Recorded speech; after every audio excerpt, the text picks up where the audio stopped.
Método de Routh-Husing es aquel que permite determinar el número de polos inestables en un polinomio dado. Con este método se puede saber si un sistema de regulación es estable sin la necesidad de resolver la ecuación característica. El polinomio debe de tener los términos ordenados en potencias decrecientes de S. Estabilidad relativa es una medida cuantitativa de la rapidez con la que la respuesta transitoria del sistema tiende a ser. Cuanto menor sea el tiempo en estabilizarse la respuesta, el sistema será más estable relativamente. Características de la respuesta de los sistemas. Respuesta temporal ante la entrada de un escalón. Un sistema de primer orden simple caracterizado por su ganancia K y su constante de tiempo T, al ser estimulado por una señal de entrada en escalón unitario, evolucionará a partir de la convolución entre la entrada y el sistema. Respuesta a la rampa unitaria. La rampa unitaria representa un polo doble en el origen. Respuesta al impulso unitario. Esta propiedad es empleada como técnica experimental para realizar la identificación de sistemas. Lugares geométricos de los raíces. Método de Evans. Consiste en un procedimiento gráfico en el cual se trazan las raíces de la ecuación característica para todos los valores de los parámetros de un sistema que generalmente es la ganancia K. Errores de estado estable excitado por impulso, escalón, rampa. Se analiza el error estacionario debido a entradas, escalón, rampa y parábola. Tipos de errores de estado. Error de posición, cuando la señal de entrada al sistema es un escalón. Error de velocidad, cuando la señal de entrada es de tipo rampa. Error de aceleración, cuando la señal de entrada es de tipo parabólico. Simplificación de polos. Cuando un sistema a lazo abierto posee polos en el plano derecho, caso en el que el sistema es inestable. Lo que primero se nos ocurre para evitar este problema es agregar ceros en el mismo lugar donde están los polos inestables, para poder cancelarlos. Respuesta en el tiempo. La respuesta en el tiempo de un sistema puede descomponerse en dos partes. Respuesta transitoria. Es la parte de la respuesta que cae a cero cuando el tiempo tiende a infinito. Respuesta estacionaria. Depende fundamentalmente de la señal de excitación al sistema. El comportamiento dinámico del sistema de segundo orden se describe en términos de dos parámetros: epsilon, factor de amortiguamiento, y Wn, frecuencia natural. El valor de epsilon toma diferentes valores dependiendo de su ubicación en el plano S. Si epsilon es mayor que 0 y menor que 1, los polos de enlace cerrados son complejos conjugados. El sistema entonces se denomina subamortiguado y la respuesta transitoria es oscilatoria. Si epsilon es igual a 1, el sistema se denomina críticamente amortiguado. El sistema sobreamortiguado corresponde a epsilon mayor a 1. La respuesta transitoria de los sistemas críticamente amortiguado y sobreamortiguado no oscila. Si epsilon es igual a 0, la respuesta transitoria no se amortigua. Parámetros de diseño sistemas de segundo orden. Al especificar las características de la respuesta transitoria de un sistema de control para una entrada a escalón unitario, es común especificar las siguientes. Tiempo de retardo representado por T sub D. Tiempo de levantamiento, tiempo pico, representado por T sub P. Sobrepaso máximo, representado por M sub P. Y tiempo de asentamiento, representado por T sub S. A continuación podremos observar nuestra interfaz gráfica, la cual contiene los programas con los temas aprendidos durante la unidad, los cuales son métodos de Routh-Husing, estabilidad relativa, respuesta de sistema, lugares geométricos de las raíces en el método de Evans, simplificación de polos, respuesta transitoria, errores de estado estable. Método de Routh. A continuación se podrá observar su interfaz. En su interfaz se podrá ingresar por teclado el orden del polinomio, su polinomio característico, y se observa también que hay un ejemplo en el cual la persona se podrá guiar para ingresar los datos. Tenemos un botón para calcular y una tabla en la cual se representarán los resultados obtenidos. A continuación se observa un ejemplo realizado a mano, el cual se pasará a comprobar el funcionamiento de nuestra interfaz para poder determinar si está bien o no realizada la interfaz. A continuación se comprobará el funcionamiento. Primero se debe ingresar el número del orden del polinomio. Segundo, se ingresará el polinomio característico a calcular. Como se puede observar, los datos obtenidos a mano son los mismos que se obtuvo en la interfaz. Lo que el programa nos ayuda a determinar es que es un sistema estable. Caso contrario, el mismo programa nos ayudará a saber hasta el número de polos en el que el sistema será inestable.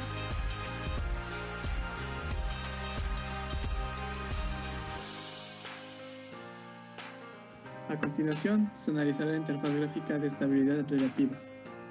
Igualmente a la interfaz anterior, utiliza el método de Ross-Hurwitz, con la diferencia de que este permite ingresar una variable k para determinar su rango de estabilidad. Se limitó el ingreso del polinomio característico, haciendo que el usuario ingrese solo por los coeficientes de un polinomio de grado 4, ya que el método que se utilizó para formar el vector de coeficientes del polinomio es mediante concatenación de matrices, ya que MATLAB le reconoce la variable k como un coeficiente aparte y no dentro de donde se desea. Al igual que la anterior interfaz, este también tiene las mismas validaciones, como la de no poder ingresar un cero en los coeficientes, realizar los cálculos cuando tiene coeficientes negativos y tomar en cuenta los casos especiales cuando existe una fila de ceros o un cero en la columna principal. Como resultado se muestra la tabla de Ross-Hurwitz y a su derecha el rango de valores k para que el sistema sea estable. Se tiene el siguiente ejercicio propuesto. Se tiene un polinomio característico s a la cuarta más 2s al cubo más 10s al cuadrado más 5s más 2 más k. Nos pide determinar el rango de estabilidad. Como se puede observar, aquí se resuelve paso a paso y de forma manual los ejercicios. Ahora se procederá a comprobar en la interfaz gráfica realizada.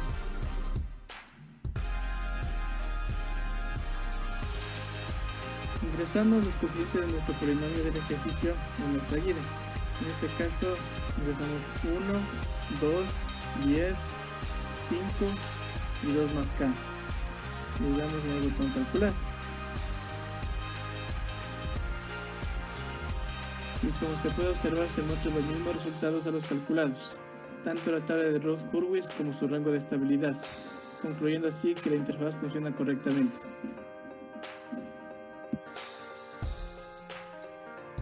Característica de la respuesta de los sistemas. Como ya es conocido, cada función de transferencia se comporta de diferente manera dependiendo de la señal de excitación a la cual ésta se explota. Por este motivo, nosotros presentamos esta interfaz en la cual nos permite ingresar una función de transferencia y después visualizar cuál es la respuesta de esta misma al ser excitada por un escalón, por una rampa y por un impulso.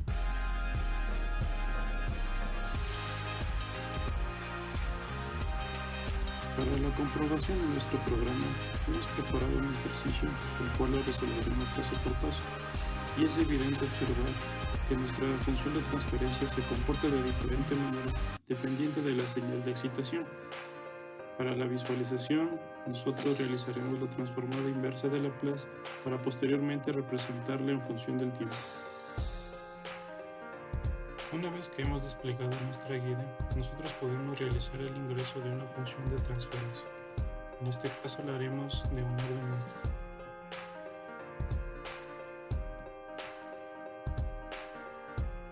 Al calcular los valores, nosotros podemos verificar de una manera visual cuál es la respuesta del sistema a cada una de nuestras señales de excitación.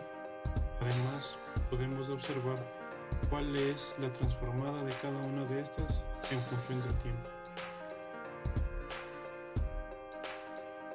Ahora se explicará acerca de la interfaz gráfica que aplica el método de Evans, que es para determinar los lugares geométricos de las raíces. En primer lugar, se toma en cuenta el siguiente sistema. Tenemos un bloque con los siguientes sistemas, que es GDS con una delimitación HDS, en donde la interfaz gráfica permitirá ingresar estas funciones en forma simbólica.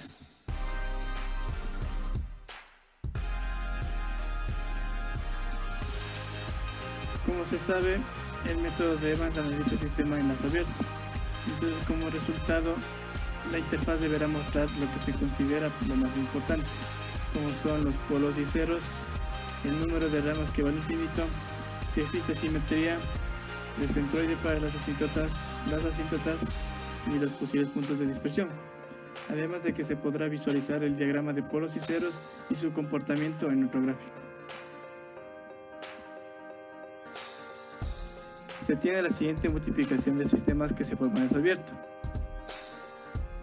Nos pide en este ejercicio obtener el comportamiento de los polos del sistema. Como se puede apreciar, obtuvimos cada uno de los parámetros anteriormente mencionados, como son los ceros y polos, como son el número de ramas con infinito y los respectivos cálculos de las asíntotas.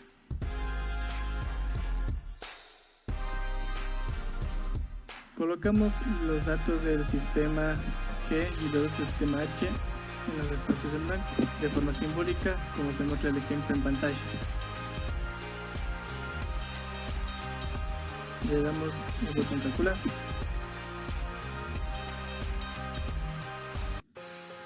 Y como se puede observar, automáticamente nos dan los valores de los ceros y polos, número de ramas, simetría, centroide, las asíntotas y los posibles puntos de dispersión. Además de que podemos observar dos gráficos, donde el primero se observa el diagrama de polos y ceros y el segundo el comportamiento de los polos.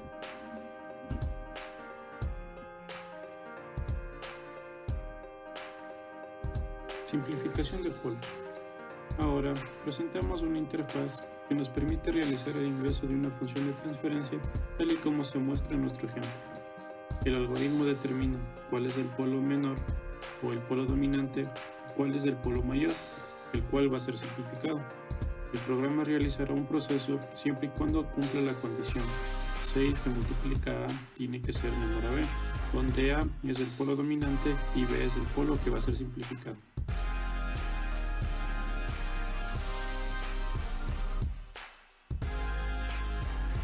Hemos preparado un ejemplo, el cual redacta paso a paso cuál es el proceso para simplificar un polo, el cual nosotros le realizaremos la respectiva comprobación en nuestro programa. Ahora, para verificar nuestro ejercicio, realizamos el ingreso de una función de transferencia en nuestro programa. Al momento de calcular, el algoritmo determinará si es posible o no la deducción del polo.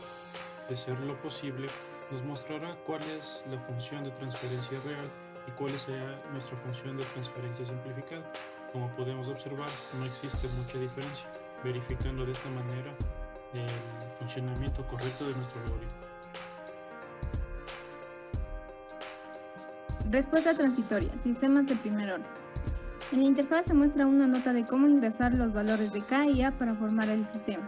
Un botón para calcular, además contiene secciones donde se muestra el sistema en el dominio del tiempo, la función de transferencia excitada por un escalón unitario, los parámetros del sistema y una gráfica donde se representará el sistema ingresado.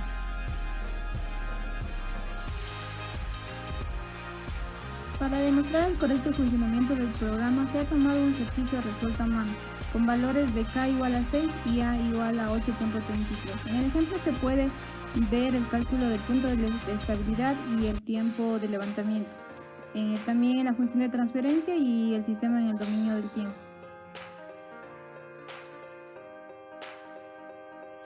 Funcionamiento.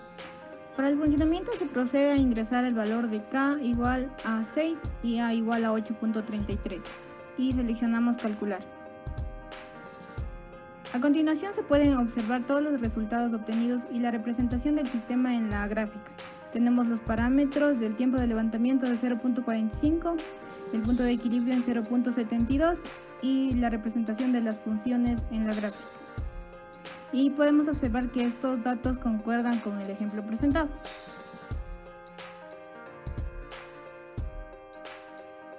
Respuesta transitoria, sistemas de segundo orden. En la interfaz se muestra una nota de cómo ingresar la función de transferencia. Un botón para calcular, además contienen secciones donde se muestra la función en el dominio del tiempo, los parámetros de un sistema de segundo orden, el tipo de sistema ingresado la función de transferencia excitada por un escalón unitario y la gráfica donde se representará el sistema con sus respectivos parámetros.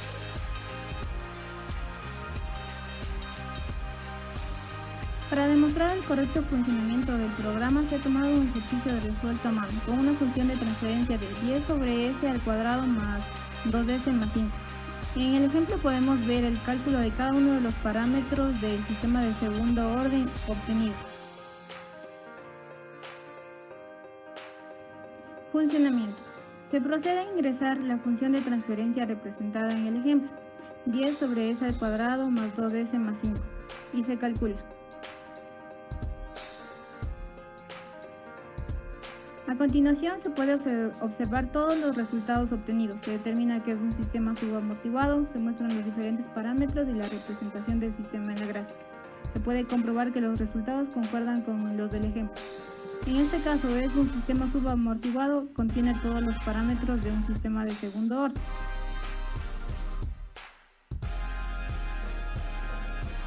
Errores de estado estable.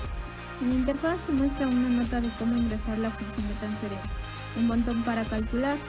Además contiene secciones donde se muestran los errores para cada señal de excitación, como escalón unitario, rampa, parábola, la función de transferencia ingresada y una gráfica donde se representará el sistema excitado por las diferentes señales.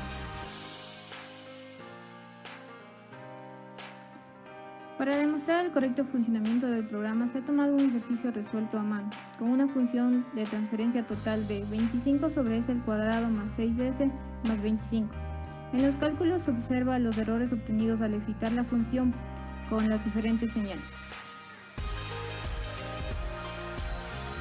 Funcionamiento. Se procede a ingresar la función de transferencia representada en el ejemplo, 25 sobre s al cuadrado más 6s más 25, y seleccionamos calcular. A continuación se pueden observar los resultados obtenidos para la señal de excitación, escalón unitario, rampa y parábola, la función de transferencia y en la gráfica representado por diferentes colores como el comportamiento del sistema ante las diferentes señales de excitación.